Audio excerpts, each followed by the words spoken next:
As a teen, I used to sneak out of my house quite a bit and meet up with friends of mine at night. One of our friends lived a few miles away from the rest of us, so we'd have a bit of a hike to retrieve him.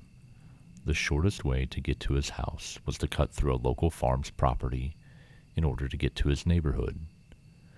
We did this rather frequently and would often meet up on a cluster of rocks at the edge of the farm's property that overlooked their cornfield.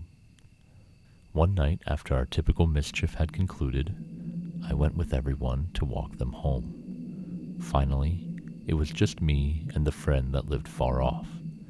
We walked through the cornfield as usual, and nothing was amiss. The corn itself was only about waist-high on a 13-year-old at that point in the year.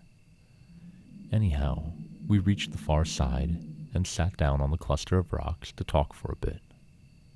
Typical teenage banter, girls we liked, what our plans were for the future, and things like that.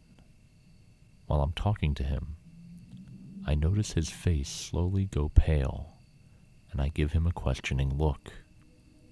He grabs my shoulder and points out to the cornfield.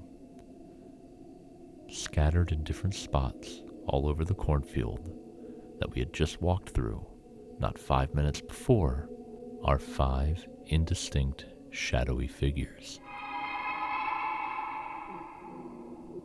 Drastically taller than the corn itself, they stood about 6 feet tall and weren't moving.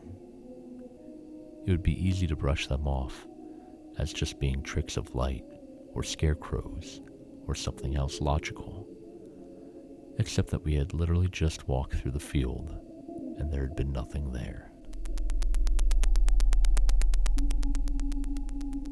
We both sat there on the rocks, staring out into the cornfield, stricken with terror, afraid to even move, as we were afraid to startle them. The figures never moved an inch, never came toward us, never moved away. They seemed too spread out to be a group of looming teenagers. What finally startled us into action was the farm dog starting to go absolutely ballistic inside the house, barking his head off and going crazy.